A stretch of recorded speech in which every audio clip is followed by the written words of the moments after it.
and welcome to another episode of the Rams House Podcast. We are here on a wonderful Victory Monday after an incredible win over the Vikings. I'm Ethan, joined by my co-hosts Joe and Will. What's going on, gentlemen? What up? Doing How you great, guys man. I'm doing? doing wonderful. After that win, I'm doing great. I know you guys you guys have the biggest hit of Copium you've had in years. Yep. So Yeah. we'll get into that. It's starting to get warranted though, baby. We getting there, man. You know what I would like to do is I'd like to give all three of us the opportunity. This is how I like to start the show off. Give us all three the opportunity to kind of say where we're at right now with the team and maybe like how we got there. Yeah. So since I sprung that on both of you, I'll go first. I was so for me, I kind of live in three modes as a Rams fan. Mode number one is win a championship. That's my ultimate goal every year. We're not the Rams of the mid 2010s. We're not the Rams from the 15 years before Sean McVay got here. I don't care about getting 8-9 victories or the coveted 9-7 record from Jeff Fisher. I'm here for championships now. We're a championship caliber team with a championship caliber front office with a championship caliber coach. Like, just getting wins or anything isn't enough for me. So I stay in this Super Bowl mode. And if things look dire, I switch into tank mode. And I'm like, okay, we need to just kind of hit the reset button. Because what I don't want to be, and I have no interest in being, is a team that just kind of like squeezes into the playoffs every year. A pretty good team. Yeah, I don't want to be a pretty good team. So for me, it's like, okay, if we're going to suck this year, let's just kind of, not like purposefully tank, but let's like trade some assets away. Let's kind of retool for a bit of a rebuild season next year. And I was kind of in that place after the Raiders game even, because I was like, we barely beat the Raiders. They're not a very good team. So even after that, I was still kind of in a rough spot. But also, I don't want to be in any kind of tank mode if it's not even remotely realistic. There was legit talks about trading pieces away before the Vikings game, right? Because we were kind of on the edge of a knife where it was like we could do something and we couldn't. And then there's the third spot that I'm in right now after the Vikings win, which is, you know what? We have a chance to win the division. Tanking is just not going to happen. A championship is probably out of reach unless we make some good moves, like a good move or two. So I'm into that middle spot where I'm like, okay, you know what? Neither seems like a feasible option right now. So let's just win the division and piss off the Niners fans, the Seahawks fans, and I don't even care about the Cardinals fans. They're totally irrelevant. So I fall into that middle spot where I'm like, you know what? Let's just F the division up. Let's take it. Because when you get to the playoffs, like anything can happen, right? Like your opponents can have injuries. Jaquise Tart could drop, give me interceptions. So just like a lot of things that could happen to take you to the next level. And I'll take that chance if that's where we're headed right now. So I would love to see some moves, but that's where I'm at. Where are you guys at? Yeah. I mean, I know I'm kind of like the cliche guy on the podcast, but the first thing I thought is just this is such a week-to-week league, and like even 6 days ago, how I feel about this team is so different than I feel now. I mean, we're just a completely different team with Cooper Kupp and Puka Nacua. It's not even. It's like I don't even want to even think about the first, the 1-4 start. It's like it's almost irrelevant at this point. That's how different this team is with Puka and Cooper Kupp on the field. And like I get what you're saying as far as, yeah, it might seem like copium or it might seem like a reach after just being high off a recent win to be like, oh, we're a Super Bowl contender. But again, like I feel like today I don't have to get to that point. It's just can we keep taking steps? Like again, like I just feel so much better about this team now than I do just 6 days ago. Can we do that again? Can we take another step? And just to be like very specific, the two things I'm looking at really are, can we stay healthy, specifically with Cooper and Puka, and can this defense keep ascending? That to me is the key, honestly. Like as far as the ceiling of this team is, can this defense keep taking steps in the right direction? If the pass rush is playing out of his mind, can the back end keep up? Can Chris Shula, who I've been very critical of, but I'm now starting to have like a bit of a longer leash with. I think there's so many new parts. Of course, it was going to take this guy some time to figure it all out. If he can actually figure out this defense and they continue to take steps in the right direction, I think we do have a really high ceiling. And again, like last year, again, we started 3-6. We end the season 7-1, and we just looked like a completely different team by November, December, and we lose to Detroit by 1 point. in the playoffs. So I think, we low key were a Super Bowl contender, because if you're losing to Detroit by 1 point, you're a Super Bowl contender. I mean, they were one of the best 4 teams in football. Sure. So I'm not there yet, but I don't think I have to be. Like I think the potential is there, honestly. I know it sounds crazy, but I don't see why we couldn't get to a place of being a true contender with this roster. So, Yeah. real Oh, go quick, ahead. you're talking about the defense ascending, and I've gotten to know you a lot over the last couple of years, and I consider you to be a pretty good guy. So I'm kind of shocked to hear you wish an injury for Christian Roseboom. That's tough, man. Okay, good joke, valid joke, but Look, I'm the just saying. defense actually is trending in the right Troy direction. Reader gets hurt, and suddenly we're a much better defense. I'm Yep. just saying, That can't be. we Yeah, look wouldn't at Ghostface we wouldn't right now. wish injuries on anyone, but the fact is it played out well. I would like to see what 2 new linebackers could mean for this team. But yeah, go ahead. Yeah, Joe. Yeah. Go. Yeah, Will, we're sort of like on the same mind track. And I did like Ethan's point of how you think of the Rams in 3 phases. I sort of think of it like differently, like compared to the Lakers a little bit. Well, shout out to the Lakers, we 3-0 right now, but that's a whole different topic. Lakers look good But actually, but yeah. yeah, the way I think about it is I believe in Sean McVay and Matthew Stafford. Mostly Sean McVay so much that each season I'm at the point where if we get in, just get in. Like I think we could do whatever we can do once we get in. I think we could beat anybody. So that's how I Yeah. think of it sometimes. Of course, I want to be a dominant team. I want to dominate in the regular season and then go in the playoffs, dominate, win the Super Bowl. But I can be realistic and know, okay, we're not in that spot right now, but I still think we're a team that if we win and get in, we could beat anybody.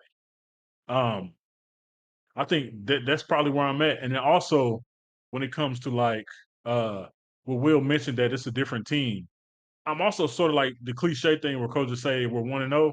I'm at the point where Yeah. I'm thinking like we're 1-0 right now Yeah. because the offense, we only seen this offense for a half before the Vikings game. Right. That was the Right. first half of the Lions game. That was the only time we've seen this offense. And so us in the Vikings game because it's a good team, a good coach team, a good defense. They might be a little overrated, which is probably Sure. true, but Yeah. still a good team all in all. And the offense just flat out dominated. So Yeah. if I'm looking in that lens, we're 1-0 right now.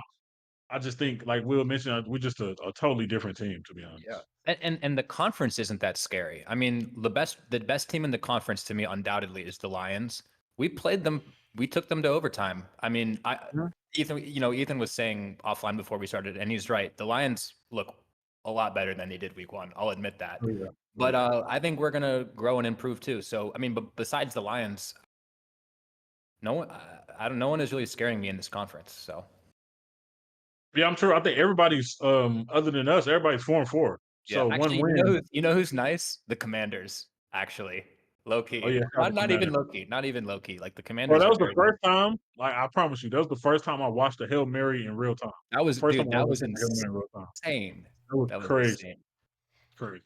Wait, let me ask you guys Sure. both this right now. Actually, who do you guys think is going to win the division? Slash, who do you think is the biggest threat to the Rams? Like, if it weren't the Rams, who do you think is going to win the division?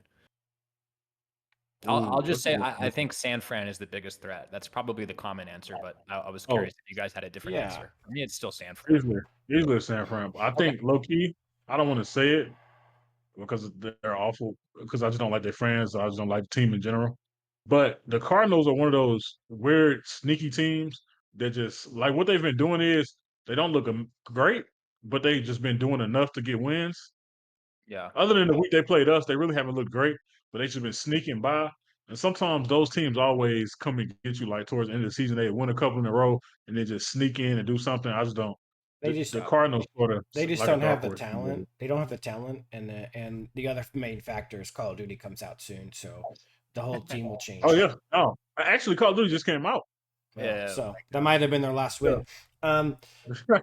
okay, so let's go ahead and hit our first topic up, which is the Rams versus Vikings recap.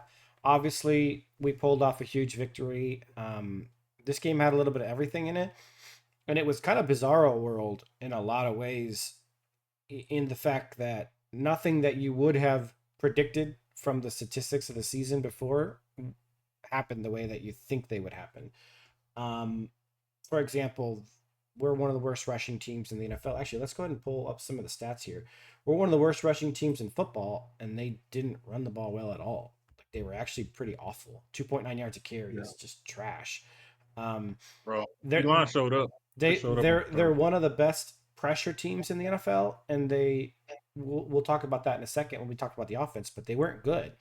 Um, like nothing was kind of played out the way it was supposed to, and for me, I know we've kind of disagree on this. For me, I'm not super excited about beating the Vikings. I'll take it.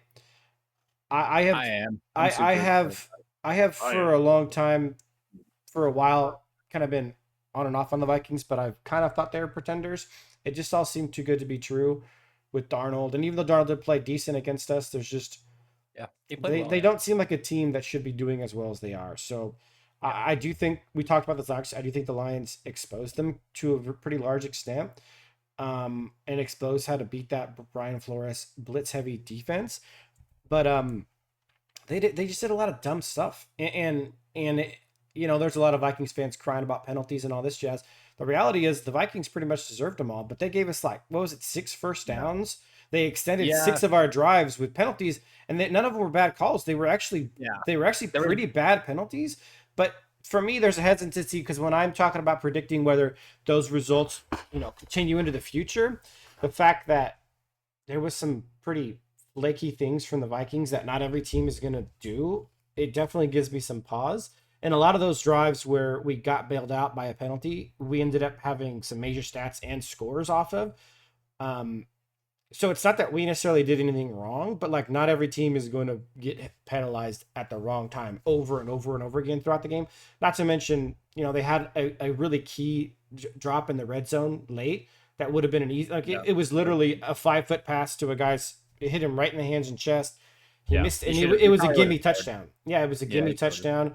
It was one of the worst drops that you're ever going to see. I mean, it was probably one of the easiest catches that an NFL player is ever going to see. It was just bad.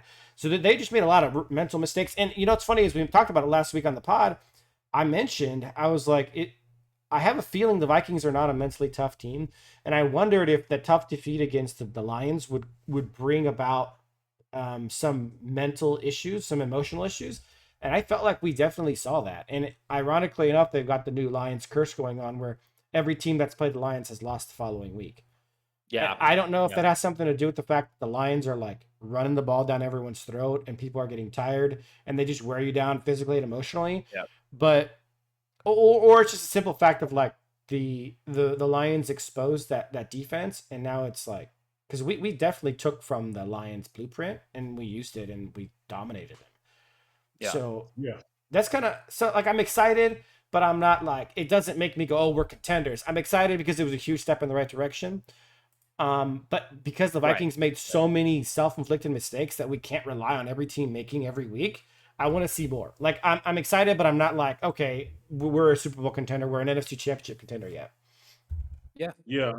Real quick, Ethan, before I even get into my whole thing, you made a great point of the Vikings not being mentally prepared because they were in Detroit and they had to come to LA on what in 3 days Yeah. and then Short play week us. Oh You yeah, gotta have a you on the gotta have a road. mentally prepared team. And one thing I will give well, I got a lot of credit to Sean, but one of the big things I give Sean is, especially last year and this year, it's hard to break the Rams mentally. You probably can beat you can 100%. beat them you can beat them with talent, of course. But one thing they've shown is Sean McVay has built a mentally strong team. So in Yeah. any obstacle, they gonna do their best to overcome it. And I he has mean, those guys ready to play, man. anyone who doesn't concede that point, even opposing fans, is just being dishonest. We 3 years in a row now, we looked like we didn't belong in the playoffs to looking like a potential Super Bowl contender. 2021, with the exception of 2022, but 2021 we had 3 games in a row where we had like what 15, 12, 15 turnovers, something crazy. We were getting Mhm. blown out by teams that should have been beating us, and then we win the Super Bowl. 2022 obviously was just an injury season, but last year, same story. We had, we were 3-6, 3-6. Yeah. 6, yeah. So like the level of mental toughness to do that year in and year out is impressive, and obviously that credit got to go to Sean. Yeah. Yeah. Yeah. But to get into my recap real fast, I just thought both sides of the ball played really, really well. I got some key points I'll talk about later, but I think both sides played really well. It's funny because he's a old vet, but it's sort of like we seen a Matthew Stafford coming out party again. Like this is one of those games where he has his guys, and it also sort of shows me that Stafford needs his guys at this point in his career. That he needs his guys to Yeah. be there so he can make plays. He probably can't carry the offense as much as we want him to, Yeah. but when he has Cooper Cup and Puka on the field, bro, it looks like a totally different quarterback. Like that thing he did in the red zone where he ducked out of 2 sacks, just threw a Dr. Cooper Cup in the back of the end zone. I'm like, bro, I haven't seen That Stafford do was that. I'm like, crazy, dude, bro. that was That it I was didn't sort of know he feels had like he that in got his bag. Like that it that sort was of feel like he that got pep that in was his step or something, man. that was a darn near a miracle. Let's be real. Like yeah. No, Bro, I it was mean, beautiful. It was beautiful it though, bro. I'm was not it gonna was lie. a work of It art. was beautiful. It was yeah. beautiful. And like I just think that it was sort of his coming out party again. We'll see if Back me up, we'll man. see if this continues. We'll see if this continues, obviously. But I think he was great. Of course, Puka and Coop were great. Like we're gonna talk about it later again, but the offensive line was probably better than great. They were elite and they've been Oh, really good bro. this year. But against a 5-2 team right now, a good defense, Brian Flores, he's been getting all type of crazy praise throughout the media about how good his defense is. The offensive line stood in there I and think they're top kept three it in flat. pressures this season. And Yeah, man, the we'll offensive go line into more stood in there. details when we break down each side Yeah, of the ball. of But course. yeah, they're But elite. Yeah. yeah, And I think that's what it is for me. I think both sides is clicking. You can go ahead, Will. no, I mean, there is a lot there, but I guess I just wanted to make the general point about the Vikings that, like, yeah, I agree with, I think it was Ethan that said it, that, like, were they overrated? Yeah, probably. I mean, they started off 5-0. They were not like a 5 they, coming into SoFi, they were 5-1. I don't think they were a 5-1, quality opponent. So were they overhyped, overrated, however you want to put it? Yeah, probably, but it's still a quality opponent. Like it's still, they had quality wins. They had beat a couple good teams. They beat the Niners, who when they were healthier, they beat the Packers. Like it's a good football team, even if they are overrated. And then when you have just the fact that you had to have it, and it was just the stakes and all that. Like it's still a very quality win, even if it's not as Oh yeah, quality as like 5-1 would tell you. So like, no man, like I'm really pumped about it. Yeah, I mean the penalties, sure we got, but the thing is, a lot of those penalties we earned. Like off the top of my head, I can remember a few of those were throws to Cooper Cup that like they had to interfere because Cup was going to catch it, and it's like we I think we caused them to make mistakes on a lot of those, and yeah, just like you said, Joe, we went out and earned it on both sides of the ball. I thought. I think that the Vikings played fine. Like Sam Darnold, he played pretty well. It's not like yeah, man. we He caught was them all on right. He was all like an off night where they're just Darnold had 2 turnovers, or we took a pretty good shot from them and we just beat them straight up. And yeah, Darshawn and then got like hurt as well for the season. yeah, that's a good point. That was definitely. But you know what? And not even downplaying that point because it's absolutely a thing. But Jared Verse was kind of was kicking was his beating ass him a little anyway. bit He was before he beating him went anyway. out. He was he was doing well, but the whole defense turned it up in the second half, and I think Sure, it's they did. hard. It isn't just like it isn't just a blow to have your left tackle go. It's also an emotional blow to a team that probably was already emotionally pretty beat down. You're right. The travel from the East Coast to the West Coast in 3 days is insane. Yeah, it's The tough. loss to the Lions, who just ran the ball down their throat all game. Like there's a lot just of stuff to be emotionally down about, and I don't know how But to handle that. Yeah, the it only was a reason good why time to get him for sure. only reason why I just push back on that is because they're not the only team in the NFL that has to go through that. All 32 teams have to do something Of like that. course, And to me, I just feel like that good coaching overcomes things like that. Of course, players, I'm not an NFL player. I played in high school, so I can't really tell you how it is to travel East Coast to West Coast and have to get on the field against the best of the best. But I've seen other teams do it, and I've seen other teams look well doing it. And to me, the Vikings really didn't look that to awful, be actually. No, Like to we'll be just say it. They really fair, didn't look too bad. I thought they looked pretty bad. But to be fair, in a lot of ways, but to be fair, this is a pretty well known stat. Teams that travel from one end of the country to the other, they're significantly worse. Even if it's Sunday Yeah. to Sunday, there's and short week too. so teams that travel from the east to the west or the west to the east, which is the Rams actually were famous for it a couple of years ago because for like 2 or Because they three were years good in at a it. Yeah, and well, Yeah, one year we were bad, one year we Isaac, were they were. good. We've got up and down, Yeah, but I think statistically they've proven that teams that have to travel cross country, even on a regular week, statistically just become much worse because of all the travel time. Just a lot of stuff that affects you. So, um, yeah, I'm not trying to put down the win in any way. It's just causing me to pause and say, let's see a bit more before we get too yeah, pumped up. yeah, Um, sure. Yeah, yeah. No, I I mean think I'm there too. That's how I what I feel. told, yeah, that's what I told Will before the pod started. I was like, man, we got to be Seattle. Like that's a win we need, and we got 10 days off. We need if you're a serious team, you go beat Seattle. That's Yeah, yeah, Absolutely. All right, so let's go ahead and dive into the specifics of the offense to start off. Let me pull up the stats real quick. Stafford had a monster game. Statistically, was really good. My only pushback on this at all, just because I know you guys are gonna go full on for Stafford, is he did have a handful of throws where he just looked horrible. The interception included. He had a couple overthrows. I guess it's kind of standard stuff that we've seen from Stafford the last 2 years. Um, and he had a completely clean pocket like all game long. So I mean, but he did what he's supposed to do. He dominated. Like there's no other way of putting it. He dominated. I just grow concerned about those handful of throws that seem like they're so far off. And I still think I see a much slower ball, but he does seem to be adjusting to it pretty well. He seems to be throwing with a lot more touch than we've seen from in the past. Um, Kyron was the same guy he's been all season. He's been a really good running back. Okay. whenever the blocking is perfect, he's been serviceable, and when it's not, he crumbles. Blake Corum barely saw the field. He's just getting like one carry every 10 minutes. It's kind of disappointing. Puka, just unbelievable game coming back from injury. yeah. They told us basically there Wow. was no chance he was coming back, and then suddenly he's playing and he puts up his Yeah. performance. And then Unbelievable. they Listen, told us that he'd be like limited or he'd be on a snap count. Yeah. Not listen, really. He bro. pretty much was. I mean, they Listen. took him out here and there, but he was pretty much full go. When it comes to Puka Nakua, the respect I have for that kid, bro, to come off of IR Mm-hmm. and during the game, he didn't even look 100%, and they had him on the snap count too as Thought he well. looked pretty dang Yeah, it healthy, just man. some plays I saw him get up kind of slow, Well, but you know where I you don't know if can he was 100. tell is you got to remember Puka's a guy who runs 22, 23 miles an hour. He didn't look that Yeah, fast at all this game. yeah, Hmm. It didn't seem to be affecting Yeah. him in his route running as much, but like the speeds that we've seen this guy hit last year, he wasn't hitting those speeds at all. Like he had a couple of good yak plays, but it was more like making guys miss and pushing guys off than it was like just speed because he's and fast, like shockingly and for fast. him to with all that included, and for him to still look like a superstar on that field, it's just so impressive, bro. And I know you guys all probably said it, and I know all Rams fans think that. Guys, we have a superstar wide receiver, bro. Yeah, Puka for Nacua is real. a super, bro. I'm telling you. Once he gets this 10 days off, once he Oh gets to my Seattle, gosh, I expect a big game from Puka. I agree. Yeah. And I credit McVay for making it a point to just get him the ball right away. Even first throw, drops it. I don't care. I'm going right back to you, and I'm Yep. going to go back to you Mm-hmm. again. Just establish him, get him involved, get him in smart.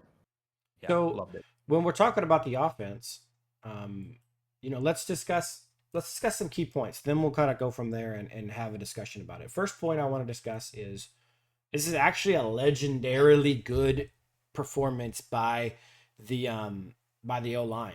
He was only pressured three Yeah, times on 34% of his dropbacks, 9%. It's the lowest in any games, not just for the Rams, for any team in 4 years. So that's like unbelievable. Don't forget that this same team pressured Jared Goff 56% of the time the week before. Bro, And the the pass Lions are protection supposed to was have like one of the best O lines in football, despite the fact they're not really playing that way. But this is unbelievably impressive.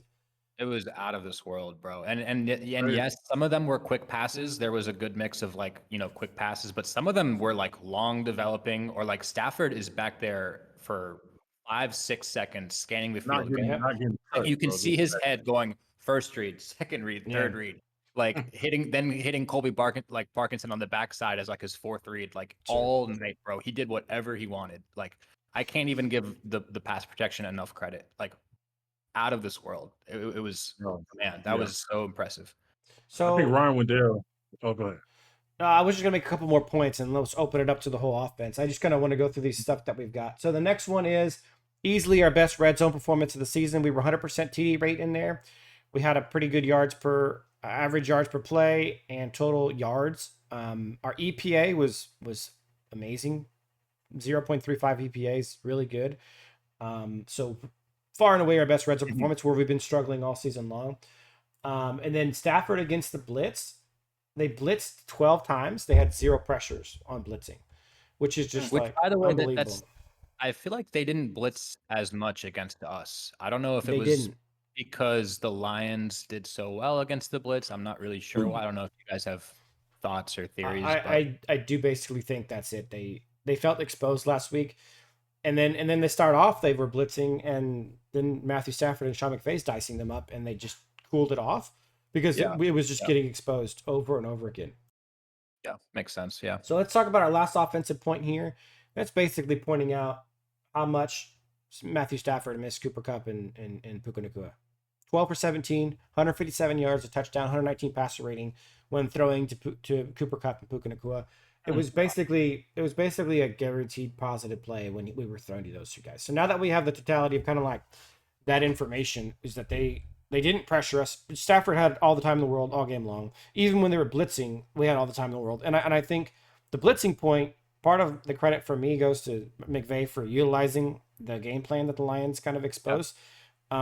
Stafford for being ready to like get back into a quick passing offense, and then obviously Cooper Kupp, Puka Nacua are just so much better at getting open quickly than any other receiver we have, and that's it. Just all of those ingredients ended up with like a beautifully run offense.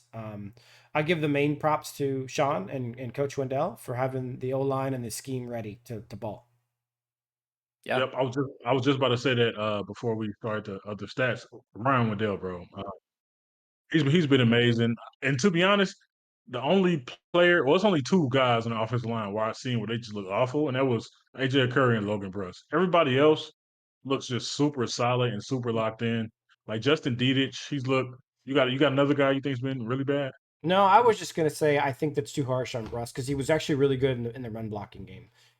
Oh yeah, I he forgot about was that. You're he right was about that. he was So pretty putrid in the pass blocking game, but his run blocking was yeah, actually elite. It's the best we've seen at left guard this season. okay. So I guess it's AJ Curry, and we all Yeah. know that Lions game. He was awful. But yeah, I think just Auto he has all those guys locked in. We're sort of almost getting to the point where we're interchanging guys everywhere, and it's starting to work out. So I'm starting to feel like that.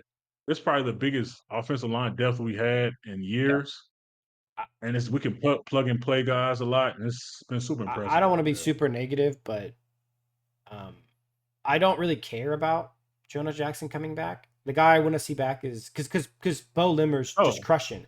that's not negative. That's smart, bro. That's smart to me. I honestly I don't want to play Jonah Jackson over Bo Limmer. Bo Limmer's been balling, and Steve Avila, no question. And plus, then you don't have to worry about who's playing center, who's playing left guard. You just put Avila at left guard, leave Bo Limmer at center.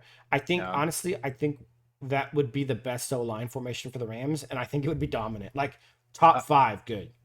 I wonder if we could just trade Jonah Jackson before the He deadline. has an Low key. unbelievable like his contract is so easy to trade. It's dumb.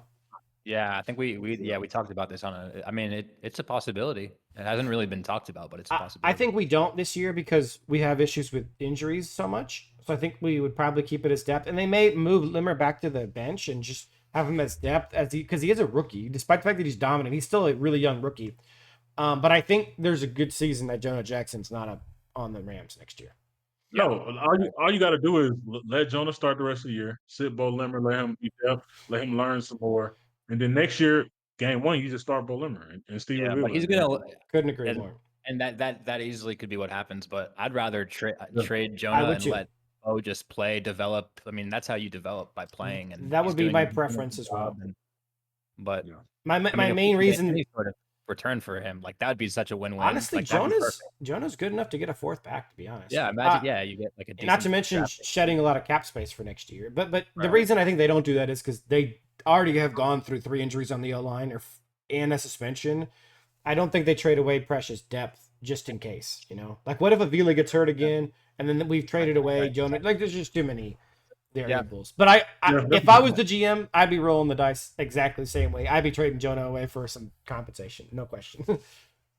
Yeah. Or a player, which is Yeah. rare. It's normally never like player for player, but like we could get like a decent linebacker. But So you guys are like meth addicts injecting copium in your veins, but let me give you another shot of copium. I cannot wait.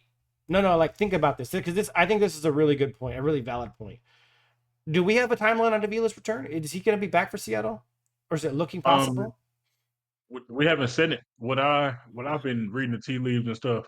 I think it's Miami, if I had to guess. Yeah, But I think it you're could right. be Okay. Seattle. We just got to see what Sean McVay. I haven't read what he said today.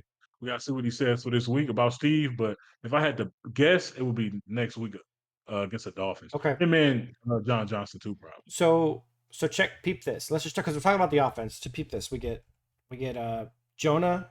We get Jordan Whittington. Old Whitty comes back next week. Oh, bro. 10 days. So then we have all I three almost receivers forgot healthy. Oh. And then we get Avila back for just a quick synopsis, right? We're talking about Stafford, Blake Corum, and Kyron Williams. Bro, Puka. D-Rob had 2 touchdowns. Just think about that. I know. D-Rob had 2 touchdowns. Genuinely, I hope Whittington. Whittington takes the job because Whittington is a guy who can get open all the time on his own. Like we talked about before, like we called it before the season started. D-Rob really needs to be the number 3 guy. He can kind of take advantage of some one-on-ones, but Jordan's a guy like Cup and Puka who can get open all the time. He just has such great route running, such great leverage, the whole 9 yards. He's just good. He's smart. Think about this wait though. to see those 3, man. Because We haven't seen Jordan Whittington next to Cooper and Puka. I was literally about to say that. Yeah. We haven't seen that yet. Picture Jordan Whittington with all one-on-ones, bro. All Yeah. one-on-ones, not all one-on-ones Yeah. against like the scrubs on the other team.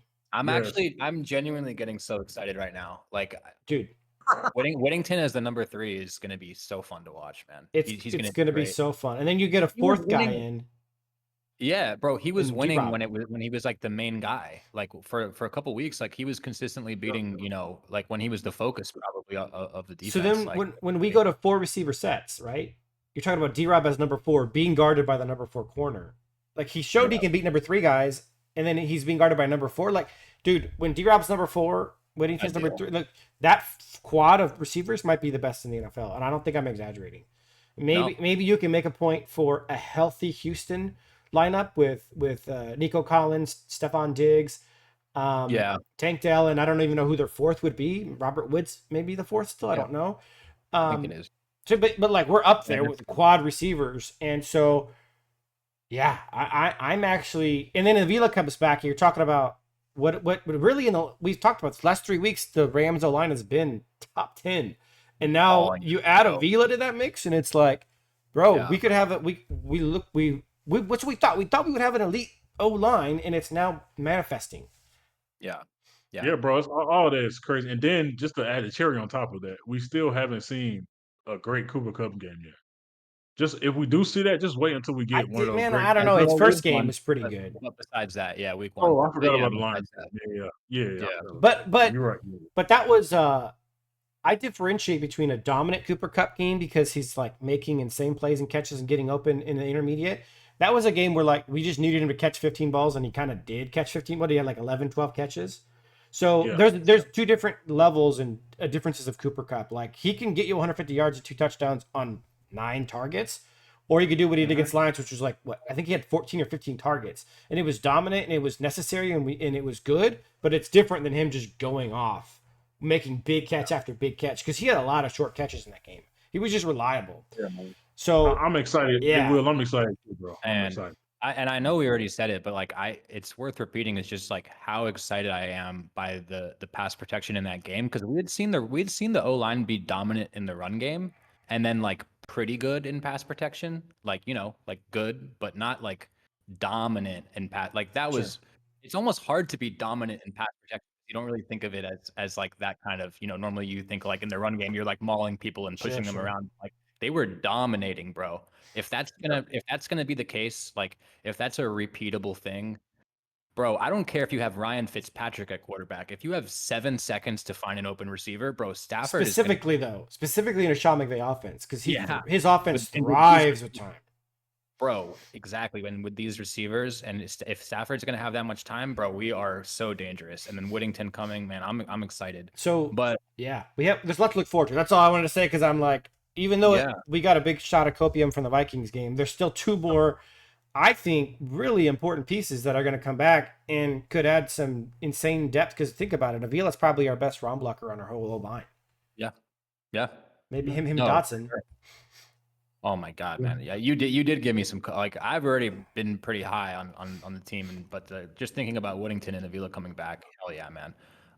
There's not much more to like. I think we touched on a lot of stuff, but yeah, I just want to quickly say a couple things like McVay. I think you said it, Ethan, but I just want to give him a little bit more credit. I thought it was a great game plan as far as mixing it up. Yep. Normally, I kind of roll my eyes at the wide receiver screens, but like that was the team to do it against, and it's one of those things where I think you do it early, not just because you think it's a good game plan, but it slows down the rush right away. It puts into their head like, all right, well, we're gonna do this. We're gonna throw screens to Cooper Cup or to Puka Nakua, and if you're gonna blitz 25 times, then you might want to rethink that. And I just think everything was so strategic. Good mix of run, good mix of again screens, quick game, longer developing. Like it was just a great job by McVay. And then I thought Stafford played great. The thing is that there were some mistakes. There was the bad interception to I think number 7. Oh yeah, Byron Murphy. Murphy, yeah. And I'm not even Just gonna Byron make any like now I do think there was some sort of miscommunication on the play, but that's still I mean, it's still on Stafford, obviously. But the thing I like about Stafford, man, is like he he bounces back a lot of the times. Like I think next drive he was good. Then similar thing happened where he missed the deep throw to Tutu Atwell. I don't know if you guys remember that, but it was like he was a little bit late on the deep throw to Tutu and it was a little bit underthrown. But then literally like later that drive, basically the same play but to the other side of the field hits D-Rob perfectly. Yeah. So that's what I like to see is like he wasn't perfect, but he kept like bouncing back and like making it up. Obviously, like the unbelievable play we already talked about where he ducks under someone on the second and goal. I mean, that was just like special, bro. And like even though like yeah, I know he's not going to be doing that often. Just the fact that he even is still like mobile like that in year 36, like not year 36 at age That's 36, what I was like about to say. like bro, God like damn. I was really encouraged by what and like Joe, you said it, man. Like you said one of the episodes, you were like, I'm waiting to see what Stafford looks like when he has his guys. I'm just like holding out my opinion. Sure. And if you're basing it off that game, looks great. Looks great. Yeah, I still, of course, I still need to see more, a Yeah. couple more games, but right now it's looking promising. Yeah. Yeah. Yep. Okay, let's go ahead and shift to. Actually, I want to say one more thing about the offensive takeaways. And this is not a shot at Tutu because I appreciate what he did when everyone was down, and I think he shined in that role as like an emergency number 1, number 2 guy.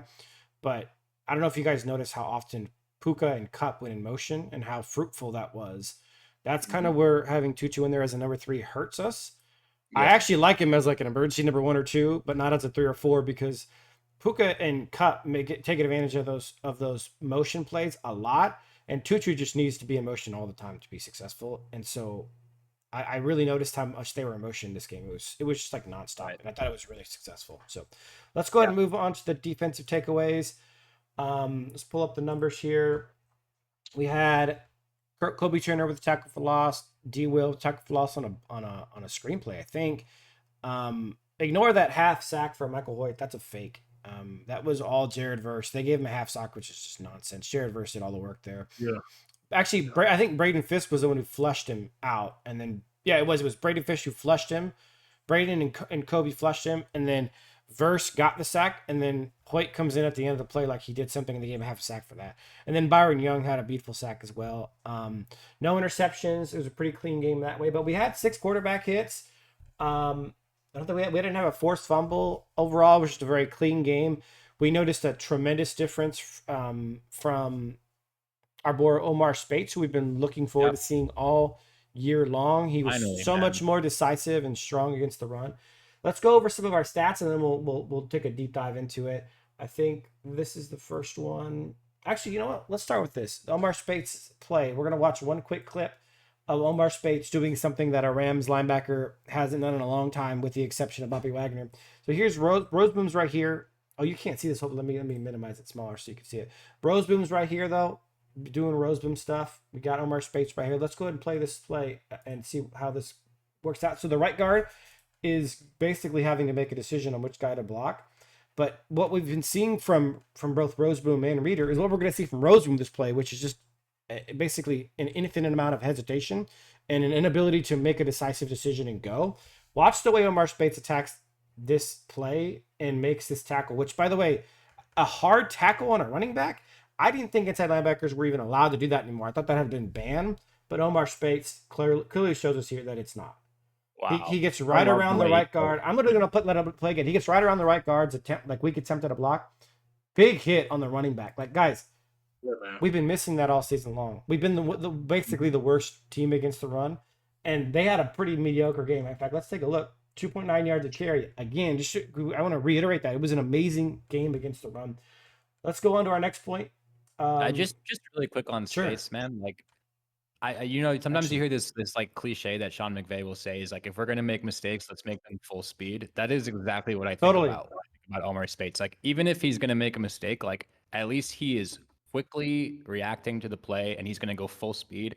I would rather that all day, even if he's missing the hole here and there. At least like it's always just the urgency to just like when you watch him play, the urgency is just so obvious.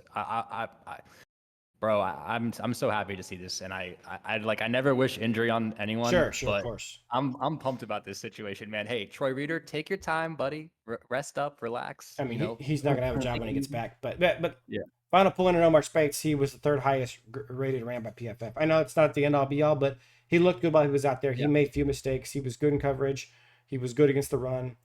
Did some couple of rookie mistakes, but overall, really good to see. Yeah. And might not be a coincidence that our, the run defense was much better with him in. I know it's obviously not just because Omar Speights is in the game, but I'd like to think that had to do, that had a good bit to do with it. I really think it did, to be honest. Yeah. And then right here, just updated on our main two guys, Jared Verse and Braden Fisk. I'm just mixing their names. 31-21, top two rookies and pressures in the NFL. Freaking unbelievable. Nice.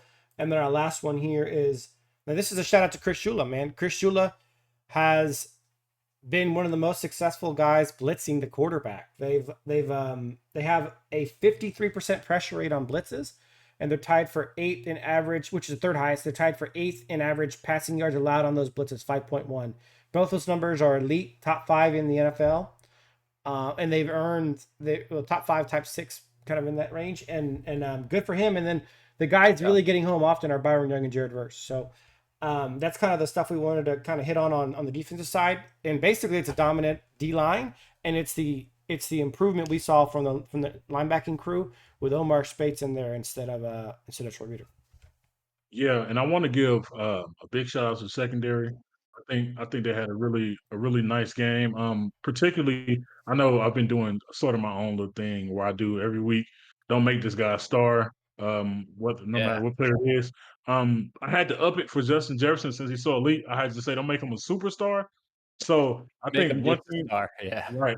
I think one thing that we did pretty well is he was a star. He was a great receiver, but he wasn't a superstar. He was a star. Right. He was just a star, right? So in the first half, he had 6 catches for 74 yards. And he had that one crazy catch. Darius Williams played amazing defense, was in the correct position. He could have probably swiped at the ball a little bit, but other than that, he was in a really good position.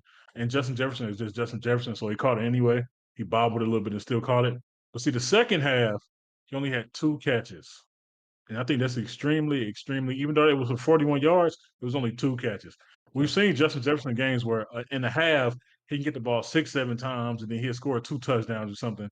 So I think that we held him in check to where he was still a great receiver, but he wasn't a superstar receiver that was almost going to beat us by himself. Yeah. And I think specifically the to your point about the secondary, Joe, I mean, I totally agree. Specifically, the corners impressed me. And even like with a lot of those Justin Jefferson catches in the first half, a lot of those, if you guys notice, were like on the safeties or like, it was like maybe he'd be sandwiched by like a linebacker and a safety, and it was a lot of like middle of the field. Yeah, but the corners played pretty damn well, man. And then you even mentioned it, but like one of them was like a circus catch where D Will is in good position. I mean, it's good defense. So shout out to the cornerbacks specifically, but yeah, man, like the defense, they talk about a lot, like how like the first 15, 20 plays are scripted on both sides, both teams. I think after those scripted plays, we saw them go down the field like way too easily the first 2 drives. I was not happy about that, obviously. But then the defense really settled in the game, man. I think they gave up 6 points in the second half, I guess. since it was 14 in the first half. I mean, yeah, they really settled into that game and started to play a lot better. And guys, like, look, I liked the Jared Verse pick from the beginning. I am not surprised to see him doing well, but you never know you like obviously till it actually happens on the field. And this was the game where I was like, Jared Verse is just a star. Yeah. This was like the 100% like cemented for me. Like Jared Verse is gonna be a star. During the Bro, game, I said but he's a future top 5 edge rusher. Yeah, yeah, man. I believe it. Me and Ethan and a friend of ours, we were watching the film to prepare for the draft, and we were watching Jared first. Like we had Dallas Turner one just for a little bit, but as we kept watching Jared Verse tape over and over Yeah. again, he just looked so dominant that he ended up being our number one DN. And the funny thing about it is what he did to the college players.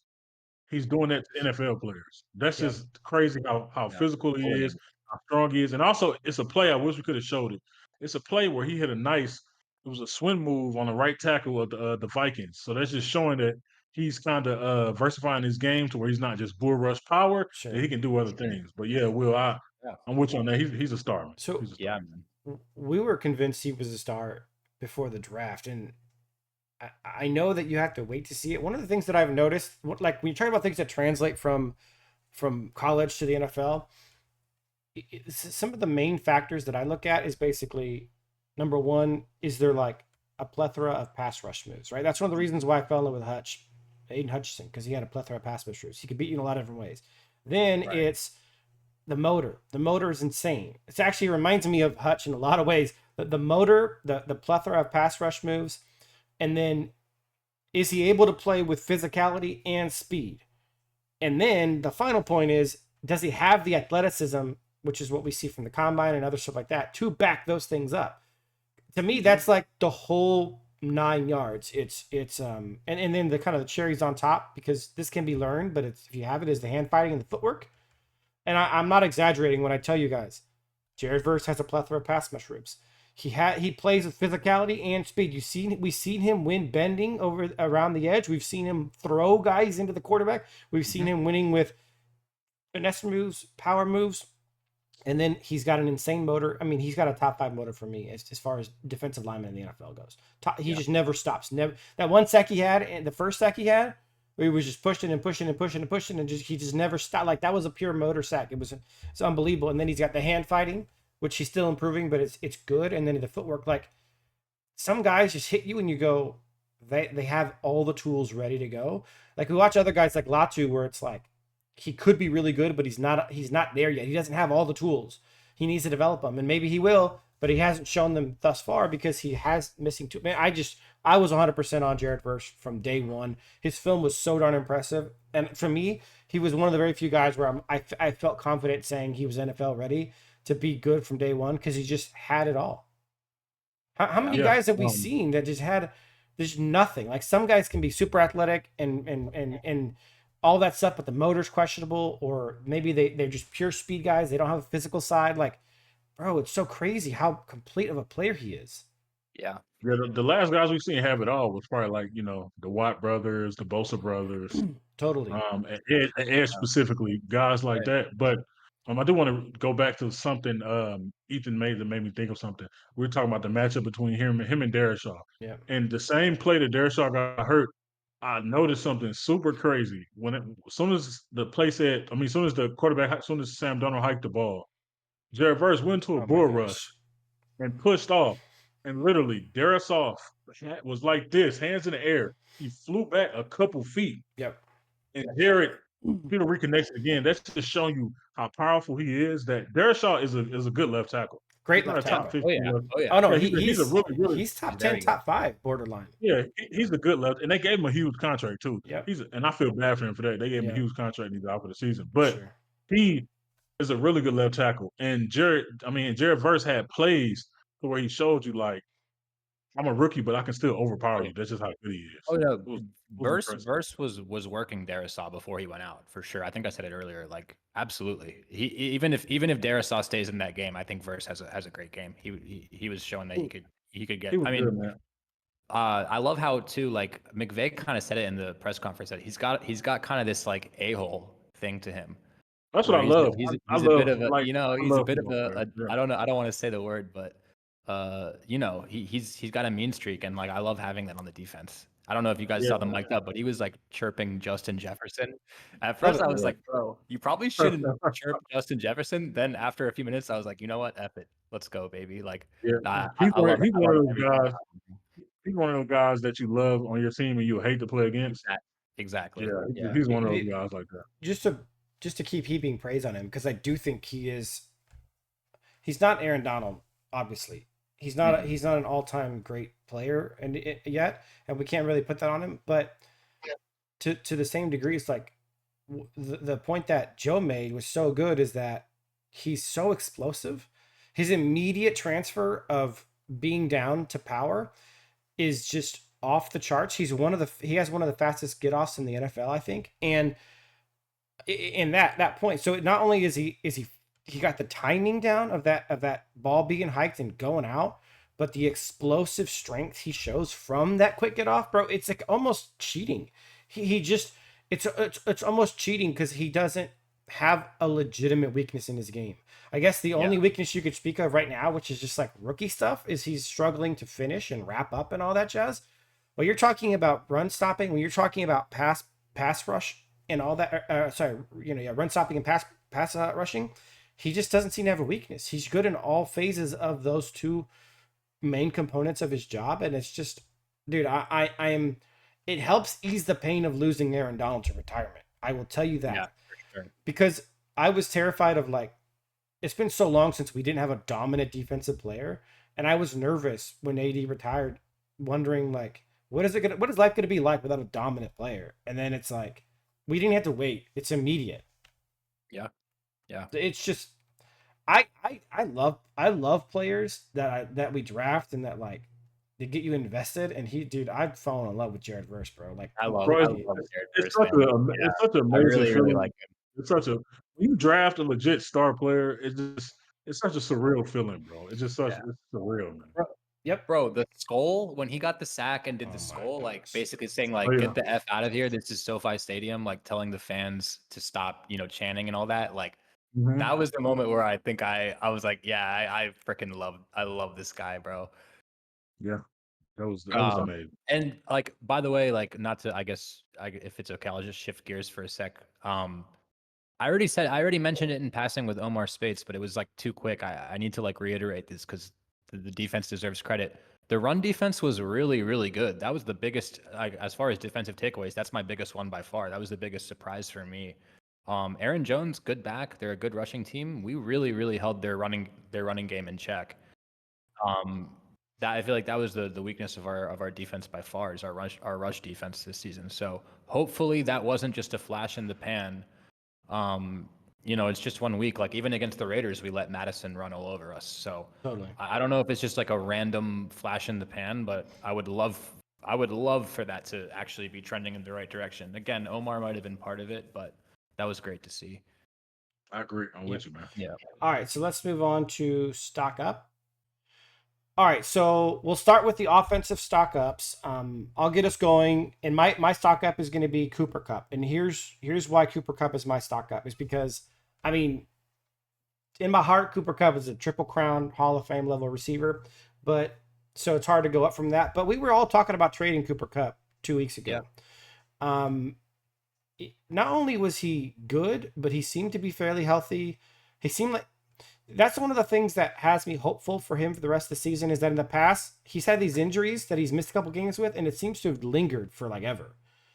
I didn't really notice anything bothering him on Thursday, and I'm so hopeful and excited. And to be honest with you guys, even though I was kind of in tank mode for a bit, and trading Kupp is like, makes sense, I would love nothing more than for Kupp to like sunset here with the Rams and end his career with the Rams. I just, Bro, he's such an you're right. amazing story for the Rams fans. I mean, talking about a pick that no one expected turning into a dominant receiver. And I know he's had the health issues and it's tough to deal with, and he's getting overpaid. I would love a restructure in the offseason to a more manageable contract. Exactly. And then Exactly. I would love to see him here for the next 4 years until he retires. And because he's always going to be a useful player. he's always going to be like, you see what he means to Puka Nakua as like a mentor. I would be shocked if he wasn't meaning the same thing to Jordan Whittington as a mentor and the next receiver we draft in the 4 to 6 round range. He's just so good for the locker room. Like, dude, people seem genuinely upset at the thought of trading him, like genuinely upset. And so stock up Cooper Kupp. You know what? F it. I don't care if he gets hurt again. I would like a restructure, but I want Cooper Kupp. He deserves to retire a Ram. Like real talk. That dude, 100%. he carried our offense in 2021, bro. Like legitimately, we had no running game. I know we had a couple receivers who were like doing stuff, but Cooper Kupp was the engine behind that thing. No more Cooper Kupp trade talks, man. Let's restructure that man and let him retire in horns. Yeah. And bro, I got an off-topic question real quick, Sure. guys. Not to cut you off, Will. Off-topic question, super quick. Was Aaron Donald? I don't know about the old days, but was Aaron Donald the only player to get drafted as a Ram and retire a Ram? You mean like superstar or just player in general? Player in general. He like can't. that. There's no chance he's the only guy to do that. You I mean guess like? you Okay. mean in like I mean, recent of memory? course, if it's like 1-2 year Yeah. guys or something. I mean, like, well, that's a good point then. A star Rams player that we drafted and then retired as a Ram too. I mean, I can't think of a guy off the top of my head. Did Isaac Bruce change No, teams? I he think he played for the Niners. Will. Yeah, he did. Yeah. I know Torrey Hall wasn't originally a Ram either. So. No, Torrey was a Ram, right? He was drafted, but He got drafted. Okay, but okay. he didn't Torrey finish a Holt- Ram. Torrey Holt left. Yeah, Torrey Holt left. Yeah. They both left. Marshall was originally a Colt. Kurt obviously played on other teams. Like Did Orlando go Oh, for you know what? Or you know, I think that's worth looking Did at. Orlando might have Pace? played. I don't know if Orlando Pace. Did he retire a Ram? I'm gonna look it up right now because I don't that's know. worth knowing. To be honest, I think he did retire a Ram. No, he played for Chicago his last season. Only 1 year, so close. Actually, I remember that. I do remember that because he was actually. I think he was hurt most of the year. If I'm not mistaken. Although I was just looking at it. Well, But- people in the comments correct us if you can, but it might just be Aaron Donald, to be honest. Yeah, it might be. And don't be bringing up like obscure players that weren't stars, okay? Don't be like Adam Archuleta, even though I know he didn't finish it. Like we're talking about like legit all pro quality players. Steven Jackson played elsewhere at the end of his career. He played for New England. I think you're on with that, which makes it even more special for me. Aaron Donald and Cooper Kupp both deserve to retire on horns and to be in the Rams, LA Rams Hall of Fame someday. To be like they just do. Yeah. Yeah.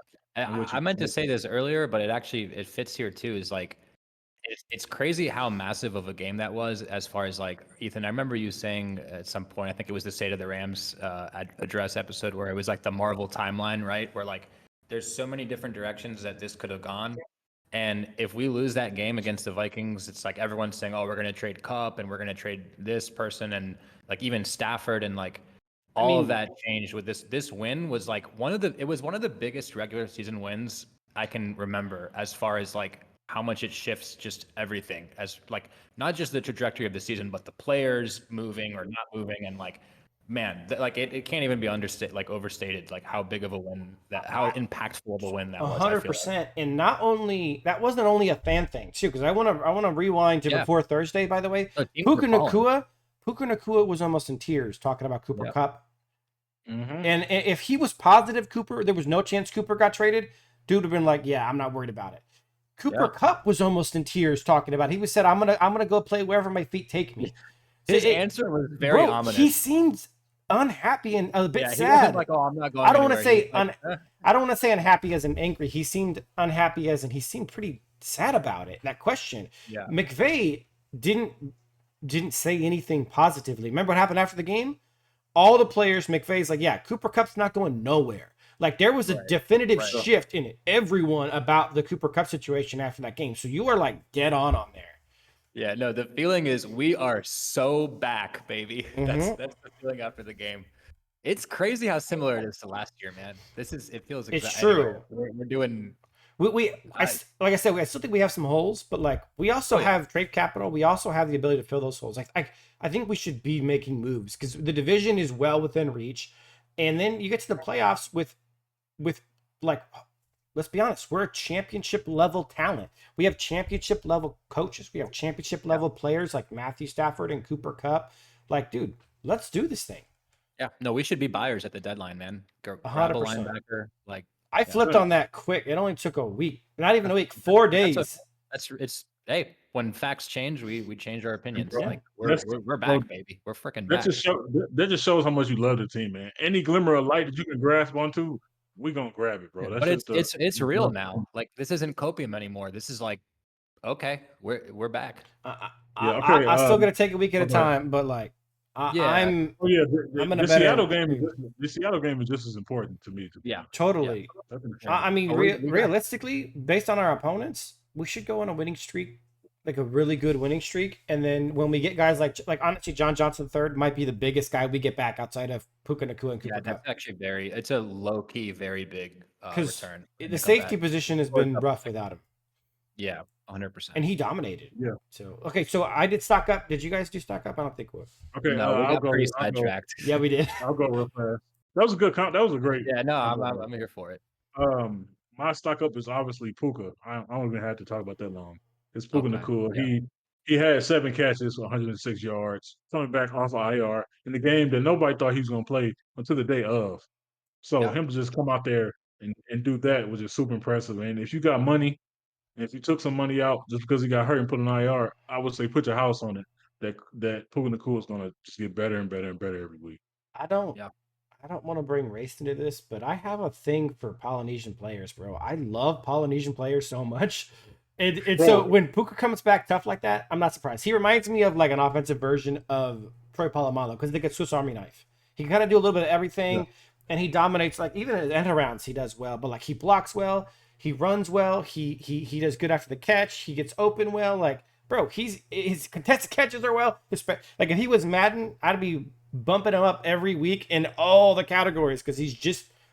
I mean, that's a good comparison. He is a Troy Polamalu type player of the offense. Yeah.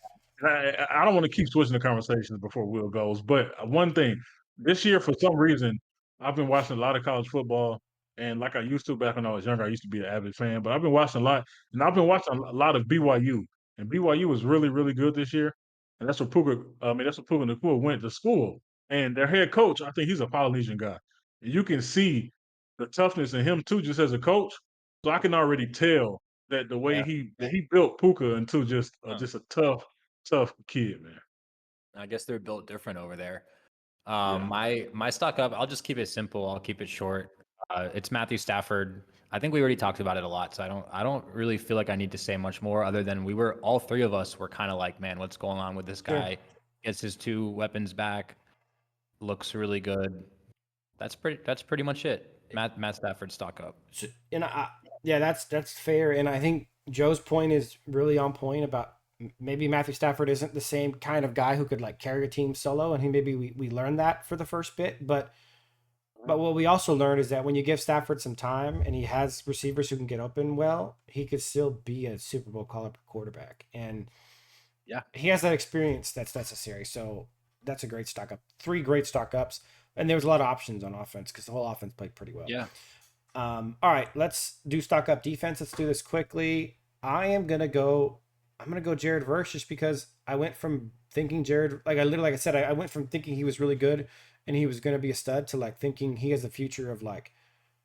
I mean, honestly, like we talked about, one of the Watt guys or one of the Bosa brothers. Like I think he has a top 5 future. And I'm just so happy to have a dominant elite player who I think is going to be good in all phases of the game, the way Aaron Donald was. Yeah. He's a star, man. Yeah. My stock up on defense is Darius Williams. I think Darius Williams has just been really, really, really good, man. Since he's came, I can Yeah, see been I good. saw I can see a difference in the secondary. He had a good game against Justin Jefferson, mainly in the second half. He was really good. He's been really good. And I want to make a point. I know people, because he's 31 years old. And I know people said that we overpaid Darius Williams at this age. And I want to keep, and I said this in the chat a while ago, and I want to keep reiterating this whenever it comes up. He came in the league at 25 years old. Sure. And since he's been in the league, starting, he's only started 6. This is his 6th season started. Yeah, he has a few more. Which means is the wear and tear on him is a little different than a lot of guys in the league that play his position.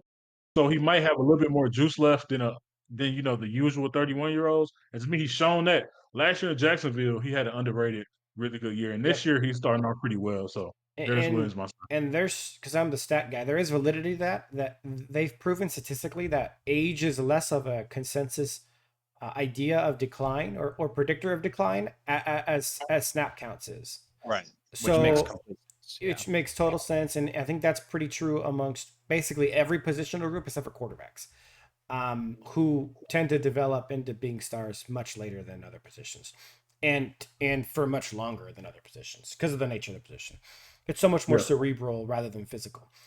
Um, Will, stock up. Yeah, mine is Chris Shula, and you guys know, like stock up. It doesn't mean I think you're good now. It's we take inventory of, we track what we're feeling about these guys. I think we were all low on Chris Shula, lower on him at least in the last couple games, and I'm coming back around on him. I think I started to say it after the Raiders game, but like just realizing, man, like this is a really tough task just with all these new pieces, these young players, these free agents. Like it's a lot to put together, and I think to expect the defense to just be humming like 5 games into a season with all these moving parts and new parts probably was a lot to ask. And it's starting to trend the right direction. So I'm not sitting here being like, oh, like I think Chris Shula is a good hire all of a sudden, but it's definitely like trending back in the right direction to where I'm open to this guy. Maybe this guy is actually a good DC. It's like at least a possibility for me now. Yeah, And yeah, I mean, I need to see more. I'm not all the way there yet, sure. but the stock is higher. Well, obviously, we're seeing visual evidence in the film, as well as evidence in the statistics that he's good at knowing when and where to blitz. Hmm. For example, and obviously the D line is doing really good. Obviously, like we have a top tier D line. There's a lot of things going well. There's still some stuff like we saw Michael Hoyt 20, 30 yards downfield in coverage, which is obviously a huge Yeah. disaster. There's still some miscommunicational issues to work out in the secondary, but like I'm actually seeing an improvement from him in a play calling standpoint and a decision making standpoint.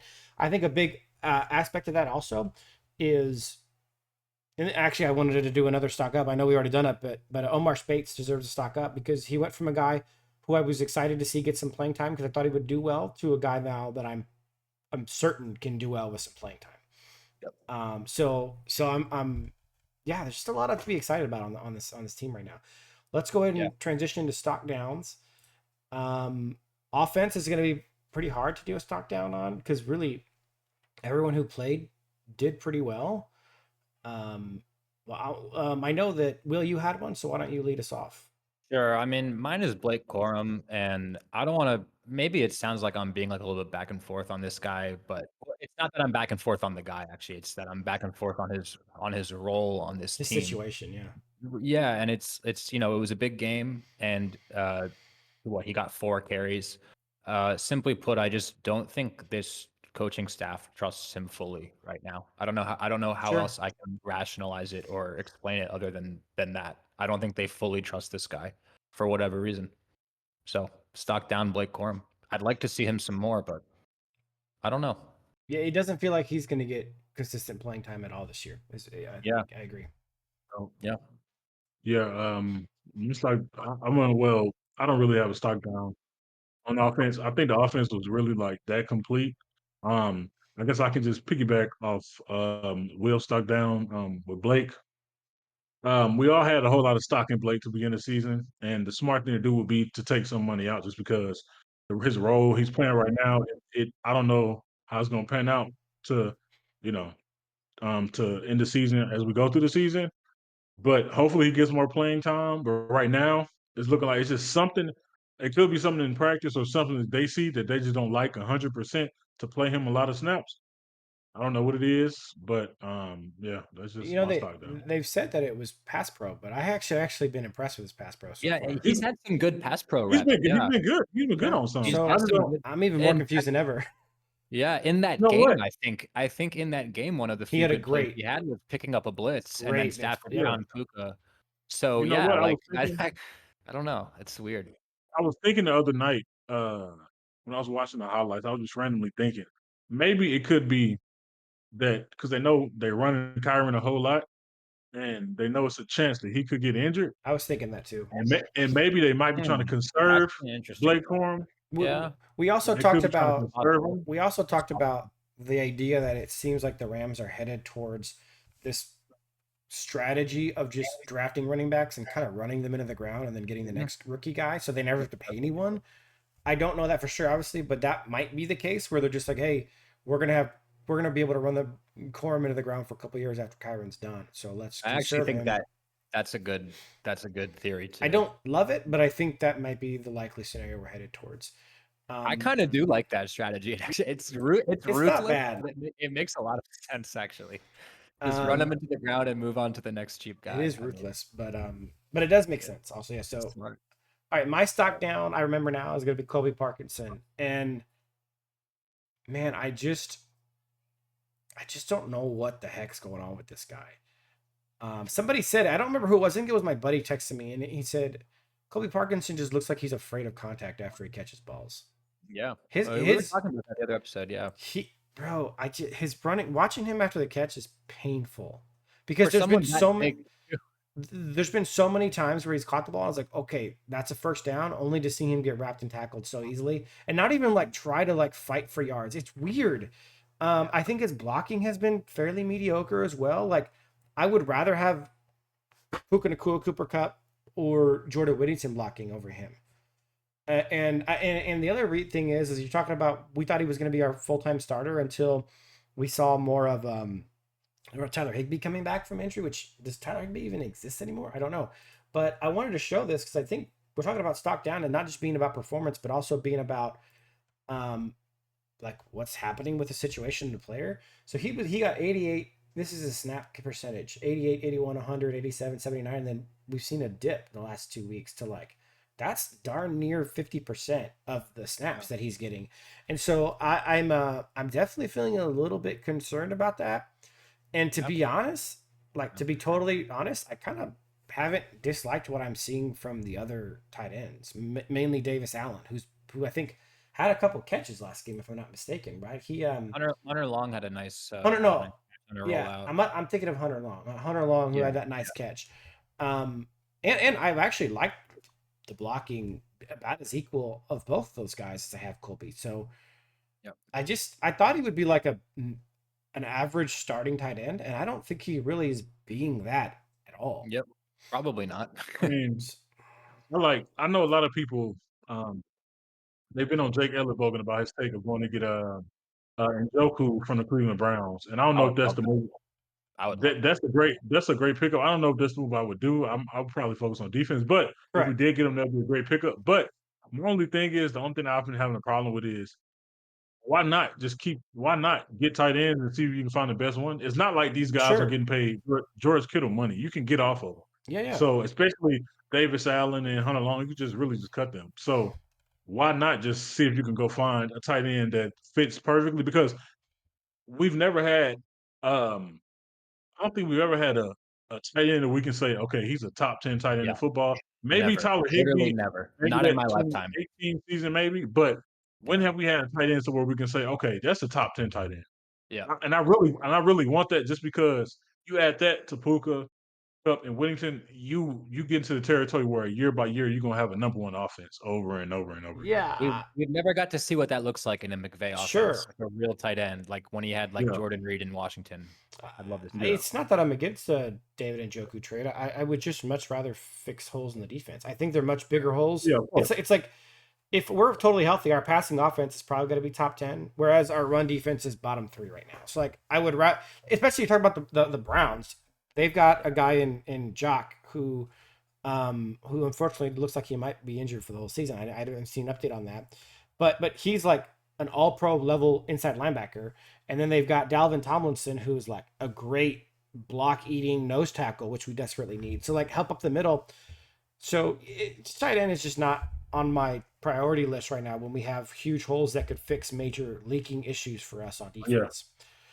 Yeah, I agree. So let's go ahead and move on to the next week's preview. We are playing the Seattle Seahawks, who, for reference, it looks like they are going to be getting DK Metcalf back. So we're not going to have that advantage. Although, I would like to play teams at their healthiest and just beat them that way. I Especially, trust D-Will on him, man. Especially the Seahawks. Especially the Seahawks. I especially the want to beat them Seahawks. 100% healthy. I want them to know that we're better. This is a big game, not Got just because it's a division rival, not just because it's the Seahawks, and I almost called them by a derogatory secondary name, just pure reflexes, but because we might be fighting for the division or close to it, right? So like, actually, yeah. real quick, let me pull up the Huge standings. game. And If we win, I think we'll be tied for the first in the division in like a 3-way tie or something. well, teams are gonna have Depends to. how Arizona. Teams are gonna have to lose, but like, let's say off chance, but I think if Arizona, San Fran, and Seattle lose, I think we end San up Fran having. San Fran's on a bye week. San Fran's on a bye week. Okay, so we would tie San Fran. Who does Arizona? Yeah, we would tie. Wait, It would no, be no, we Arizona. beat San Fran, so we would go Yeah, into. we're automatically above them. So let's see who Arizona plays because it's actually an The interesting. Cardinals play topic. the Bears. I just looked it up. Cardinals That's an play the interesting game. Bears. That's So, an but look, interesting the game. Cardinals are capable of losing a game at any point. Oh, for So sure. if we beat the Bears are pretty Seahawks, good. if we Yeah. beat the Seahawks and the Cardinals lose to the Bears, we do become number one in the division. Yeah. So that's within Yep. reach. So this That's is a right. big game, especially talking about this turnaround. And dude, if we go on a winning streak, Really? man, if we beat the Seattle Seahawks, it's almost a virtual guarantee that we're gonna go buy something. Like Yeah. almost a virtual guarantee. So that's another You know what? reason why it's a I big was deal. gonna ask that question. If we lose to the Seahawks, God forbid, but if we lose, let me knock on wood. If we lose to the Seahawks, I would probably still be in on buying something. But would you guys be in on trading for somebody? Yes. Yeah, unless we got like blown the F out, then I mean- to the point where like we just look horrible. But I can't see that happening. So yeah, I think so. The reason why I say yes is because I'm either all in or all out, and now I'm all in. So like I'm not in tank mode anymore. We're not going to get a good pick this season, for the next draft. We're not going to be able to trade big assets like Matthew Stafford or Cooper Kupp or whatever for picks. There's no tanking, so go for it. With the division so easily within reach, even if we get blown up by Seattle, like we were just talking about how resilient of a team we are, right? How mentally tough we are, the mental fortitude that this team possesses with Sean McVay. So go for it. The division is ours to be able to win. I think it's so within reach. Yeah. Yeah. And not to be disrespectful or morbid, but like San Francisco's got a lot of injuries. Seattle's been struggling with injuries all season long. I remember when they played the Lions, they were missing like 4 defensive linemen. Like it's not that I'm hoping for that or anything like that, but like that's the kind of season where like you do go for it and you tried it to your best. Yeah. Okay, so let's talk about the first topic, which is the offense versus the defense for these two teams. Let's do what we always do every week, which is take a look at the depth chart. Now it's definitive to get Jordan Whittington back because he was actually questionable for this game and looking like he was going to play, and they scratched him last minute. Remember, he played the week before against the Raiders. So yeah, except he didn't really actually play. No, He was but active and then didn't play, which is weird. yeah. So I think we see Jordan Whittington, and I think we see him sliding as a starter over D-Rob. I think they probably mix them together based on the down and distance and situation. D-Rob seems to be a guy that you take some deep shots with. Jordan seems to be a guy you can reliably get open for us. I also think that obviously Justin Dedich will start unless we have Steve Avila back. I think Joe Noble might start against Seattle. I don't think so, bro. I was wondering about that too. I don't think you break something that's working, to be honest. I think you got something that's Now, working. Only reason I'm with you on that a little bit is because for some odd reason, Joe Noteboom was full practice Thursday and Friday, and then he was just ruled out the day of. I don't know what's going on there. You would think Noteboom would come back in and start, but to Ethan's point, after what I just saw from the O-line, like, yeah, you might want to just leave it alone. And that was such a good game. Sean doesn't always kind of roll with what's working, but I think he will in this situation. I don't think he'll switch out Dedich until Avila or Jonah Jackson comes out. So, and then to be honest, if Dedich starts off slow, if you got Joe Noteboom activated, you can just throw him in there. Absolutely. Yeah. So I wouldn't be surprised either way, though. They could put in Noteboom. I don't know. At this point, though, we're going to be facing Seattle with the only major injury being Steve Avila. Yeah. So that's the healthiest we've been since week 1. You got to be happy about that. And then on their side of the ball, DK is supposed to be back, but it's not guaranteed yet. And I think they have an injury or two on the O line, but I think they're mostly healthy there. So it's mostly going to be. I'm looking at the offense, defense. I think they're mostly healthy here. They did just trade away. They swapped inside linebackers. They traded Jerome Baker away and got Ernest Jones, who actually played and had like 15 tackles, which it's kind of what Ernest does. He just gets garbage tackles. No, I'm actually looking forward. Hey, Kyron already falls forward a yard or two on every time he gets tackled. So with Ernest Jones, he probably will fall forward like 4 or 5 yards every play. So Shout out Ernest Jones. Shout out Ernest Jones. He's a good guy. But I promise you, once I seen he had 13 tackles, I know for a fact those 13 tackles didn't mean anything because I've seen it because you've week seen in that and week so out. many times, Yeah. that's like the Ernest Yeah. Jones special. Yeah, I'm not worried about By the Seattle. way, they got whooped, so it kind of played out in the score too. But the most dangerous part about them is the secondary is actually pretty dominant. Tariq Woolen, Devin Witherspoon are all pro quality corners. Kobe Bryant's not bad. I mean, bro, the whole secondary is actually pretty good. Yeah. The D line's mid to decent, and now the inside linebacking core. The linebacking core, I'm not really afraid of at all. Yeah. Yeah, the Seahawks are they're pretty good against the pass. I think they're top 15 against the pass per game, you know, the yards they give up per game. So We don't they've always been do that, pretty but let's clean. take a quick look of their actual rankings here. Just for the sake of knowing. So it's hard to see, but the top line here is, or the orange line is defense. The bottom line is, the orange line is offense. So what do we got here? Yeah, they're pretty bad against the rush. 29th. They're really bad. They're really bad against the rush. The Bills just ran all over them. So they're last game. Dalvin Cook's brother, he had James Cook went off against them. Although he's also pretty damn good. They're pretty bad against the pass too. They're pretty much just bad. Are they just bad? The defense is not good. I know they've had some injuries on there, but none of that's good. I mean, no, yeah, I feel like I've seen them get teams hang a lot of points on them a few times this season. Yeah, so I'm expecting a big game, guys. I'm expecting a big game from the offense. Whittington back, almost full strength. I'm expecting to kind of dominate. Yeah, which is surprising too, because they got that their head coach is the D coordinator from the Ravens, who Mike McDonald, who was really really good. They had the #1 defense last year. Although when we played the Ravens, we put up a lot of points and moved the ball really well on them. So maybe make this matchup thing where McVay is actually good against that defense, even if it's been a good defense scheme wise. So let's move on to the next topic, which is the defense versus the offense. Now from us, we are mostly healthy. I'm not even gonna. I don't want to be disrespectful, but I'm not even gonna count the Troy Reader injury as an injury. More like an upgrade. That's okay. So the only guy we're really missing the defense right now is John Johnson. So we're back to almost fully healthy on both sides of the ball, which is actually pretty exciting. Yeah. I'm glad Kim Pearl was okay, bro. Yeah.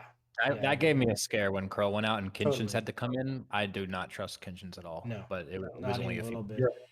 And then on the opposite, I kind of already went over this, so I'm not going to rehash it because I went to the wrong side of the ball. But they're mostly healthy on offense. So I'm kind of stoked to see how this game plays out. Historically speaking, Sean McVay's had the Seahawks number. They got a new coach now, so obviously, things change. I don't think that's going to be one of them. I don't trust the new head coach at all. I don't think Pete Carroll was a problem for them. I'm feeling really positive about this game. Feeling pretty good too, yeah. So let's move on to the next topic of conversation, which is key matchups.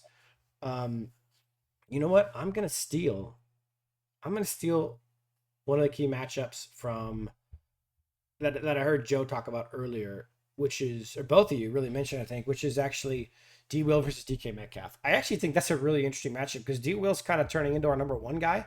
And he's not shadowing #1 receivers, but he's guarding them a lot. And I think that could be one of the keys to the game because Seattle just came off a pretty poor game. Offensively, like I'm actually going to look it up real quick, but I think they only scored 10 points against the Bills, guys. So their offense is suspect, and even though DK is going to be back, if D. Will is able to hold DK in check to some degree, they could be in for another pretty poor performance on offense, especially with the way we're going to be getting after Geno Smith because that D line is great. So I know it's a little bit off ball, but I like that one. I think that's going to be a great matchup. Yeah. I was sort of going to go that same route of talking Oh, my about. bad. Um, no, it's okay. I was talking. I was going to speak about sort of like the Seahawks passing offense against our secondary because correct me if I'm wrong. I think they have an actual good passing offense. Um, if you minus the Bills game, I think they actually have a good passing offense. So They're number one in yards. Yeah, number one in passing yards. So they move the yeah, ball with the passing game for sure. yeah, but I don't know. They're not like a great scoring offense, so I don't know if it if it comes if it gets them results. Yeah, You know what I mean? But no, they're actually pretty decent. They're 15th in scoring. So their passing offense is what they do. So that's not really they're not really bad at it. They're good at that. So I think our secondary has to step up. But we face good passing offense. We faced the sure, Packers. We faced the Lions in the beginning of the season. You know, they were kind of rusty. They're still a sure. good passing offense. We faced the Vikings last week with Justin Jefferson. So Yeah, we faced Jordan some Addison, some great pretty passing offense. yeah, so we face some pretty daunting pass offenses. So I Yep. think we'll be locked in, but that's a key measure. That's going to be very important because that's what the Seahawks are probably going to try to do is throw the ball all over the field. Yeah. Yeah, I had something similar. So my key matchup there is JSN, Jackson Smith Najigba versus the middle of our field. I just think he's one of those guys that like he's a chain mover. And if the Seahawks are gonna move the ball well and like up and down the field, I bet you there's gonna be a lot of annoying plays where JSN, gets a first down on like 3rd and 7. I just think though he's just that type of player that extends drives. So I think if we can neutralize him and Gino like has to take like bigger shots to DK and be like like a bigger play offense that plays into our hands a lot better. So that's what I had. Yep. Yeah, then I also be a fool not to mention Kenneth Walker too. I think that's a You know, it's even funny. though their Yeah. rushing Yeah. their rushing offense hasn't been that great this year, he's still a dynamic I runner. actually Oh was yeah. about to say something about that. That's funny. I was gonna say I was gonna do a dual part keys to victory, but I'll go back to my single part and piggyback off of what you're saying. I'm actually really excited in this matchup because one of the biggest strength for me watching Kenneth Walker play, and I was a huge crush on him when he was coming out of college, is the thing he does best is make a kind of a one cut to the outside and burst. And so Hmm. he generally likes to make one guy miss, then he gets outside and then he goes. And I would have been terrified to see him have to do that against Troy Reader and Christian Roseboom. But Omar Spates is a lot quicker of a decision maker and a lot quicker on his feet and a lot faster. You're talking about a guy who, because what we need from an inside linebacker in a game against Kenneth Walker is a guy who can get outside quick and cut off the angles that Kenneth is going to go for. Omar Spates is much better equipped for that than Troy Reader was. So I'm excited about that as a matchup, seeing how Omar Spates does in that specific aspect of the game against Kenneth Walker and the Seahawks. All right, so Yeah. let's go ahead and move into keys of victory. I'm going to go super baseline, super vanilla, super boring, but really super key is the trenches, man. And not only do I think this is the key to victory, winning in the trenches, but I think we're slowly becoming a top 10 team in both trenches. And Hmm. I think Seattle's pretty weak in the trenches. So not only do I think this is the key to victory, I expect to dominate them in the trenches on both sides. Yeah, that's a good one. Yeah, I agree. I'm going to just double down on the Kenneth Walker thing. I've been doing it every week. Don't make Kenneth Walker a star or Yeah. a superstar. To be honest, just don't make him a star. He's been kind of mid this year. He had a couple good games, but he's been kind of mid this year. So I don't want it to be a game to where everyone says, "Oh, Kenneth Walker is amazing. He's back." Blah blah blah. Keep him where he's been in the mid tier running backs. Keep him where he's been, and we'll win. I actually think he's been incredible. I think that O line is just garbage, but yeah. Okay, no. He's really good. Yeah, I So don't even know. I he haven't is even really been good. following them like that to know if the numbers track, but I just know he's a really good back for sure. Mhm. And Charbonnet is pretty good too. I Yeah, was kind of actually. I forgot about Charbonnet. I was kind of quiet during y'all's when you started talking about the Kenneth Walker for the key matchup because I was like, no, that's my key to victory. So No, hey. No, I don't have much more. I'll just I double just down. think Stop Kenneth yeah, Walker. no, That's what I I was mean we gonna say. basically all had the same thing. Like I just think if they're not going to run the ball that well and it's all on Gino, then I just don't think Gino's going to beat us single handedly. So keep the Yeah. run game in check. It'd be great to see that 2 weeks in a row. We were talking about how we finally did a good job against Aaron Jones. If we can see that 2 weeks in a row, man, that'll be huge. And that'll really give me Yeah. confidence, like that this is like, okay, this defense is actually like, getting to a legit place. So we'll see. And then I love that we get 10 days to prepare for like a big game like this. I love Totally, we get bro. those. I mean, McVay's gonna be Oh, yeah, that's a feasting. good point. That's really Yeah, important. Yeah. yeah, I super just important. there was so real quick. I watch the Lions every week as well as the Rams because I enjoy watching them play and the whole story and all that jazz. And they just played the Seahawks and they had a masterful blitz plan against them and it threw Geno off and it really ruined the whole game plan for the whole team. Um, so that was a really interesting. In fact, we pull it up real quick, but their offense, they had 2 turnovers on offense, which would be huge for us. A couple turnovers. They 29 points, but it was a bit of a shootout, and there was a lot of explosion going. I think the Lions defense did pretty good against him. But so Chris Shula just showed us some really exotic, interesting blitzes, and I'm excited to see what he dials up for the Seahawks. I think Geno can be suspect when he's getting blitzed a lot and has to make Yeah. really quick decisions. So that's really interesting. So okay, last topic of conversation today is predictions. I'm gonna go last Okay, on my predictions this week. So why don't one of you okay. guys go? You can go first, Will. All right. I'm going to say the Rams win this game. Um, I'll say 27-23 Rams. Okay, yeah, I think it's gonna be a close one too. Even though without everything in me, I want to blow them out so bad because I hate the Seahawks, and it would make my day if we blew them out. But it's a division rivalry game. The Seahawks need to win this game just as much as we need to win this game. Mhm. So I think it's gonna be a close one. I'm gonna say Rams win 27-20. Okay. I'm gonna go a bit wild here. All right. I like it. Um, I Come on, Ethan. I got a feeling. This is just pure gut feeling.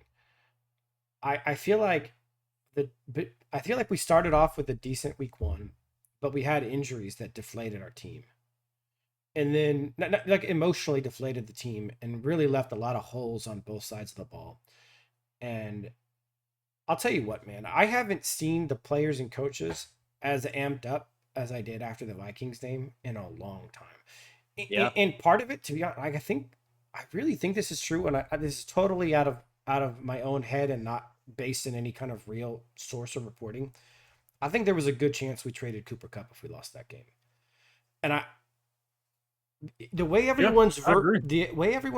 verbiage changed after the game about Cooper Cup being a Ram for a long time, I think there was a legit amount of like relief from coaches, and I think there was an agreement from the coaching in the front office. Like, if we lose, we should start selling some pieces off. Cooper Cup is the easiest piece to sell off, Hmm. and I think the win just man, I think Sean loves Cooper Cup. I think the front office loves Cooper Cup. I think all the players love Cooper Cup. I think it just kind of cemented the Cooper sting amongst all the other things. We beat a team that was 5-1. We beat a team that was red hot. We beat, like Thursday night prime time. It kind of signifies the revival of our season, like we put into the title of the video. And man, there just seems to be so much energy. As strong as we are, talking about that mental fortitude and mental toughness, I feel like we're a team that's able to ride the highs better than most. Yeah. And I haven't seen us as this high in a while.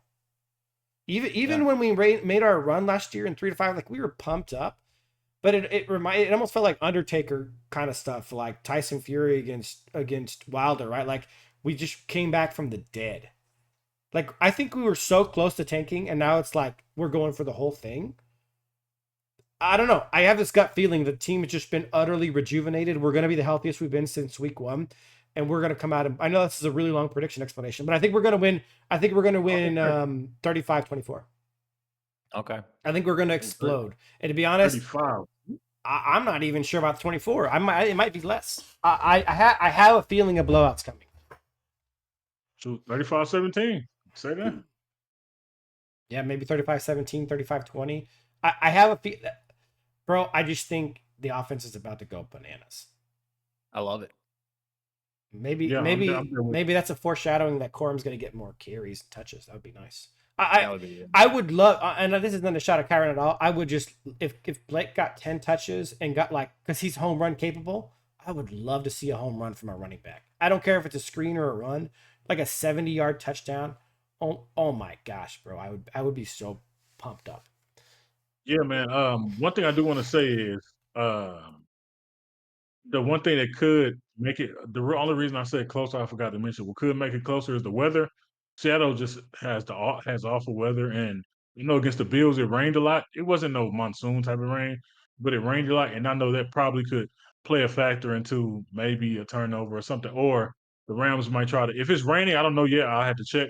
But if it's raining, the Rams might play it slower and run the ball a lot more and be more methodical. But I think if it's sunny, not sunny, but if it's no rain, something like that, we're probably going to see the offense explode and just try to take their heads So off. I just looked it up, and it's a bit out, but the current forecast is 53 degrees and mostly cloudy, but no precipitation.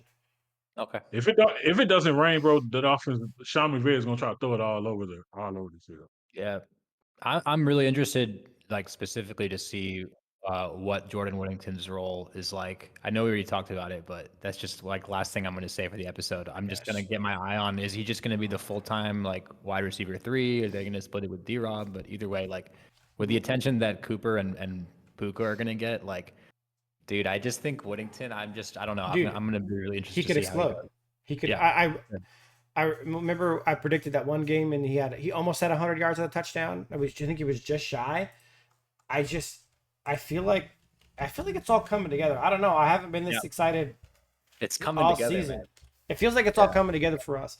And I feel like it's all kind of unraveling for the Seahawks. Does that make sense? Like I feel like both things are happening simultaneously, and I think that's kind of my thought process behind like or my gut feeling for a blowout. But That actually makes perfect sense though. Like we're trending way up and they're trending way down, so it makes complete sense. Yeah.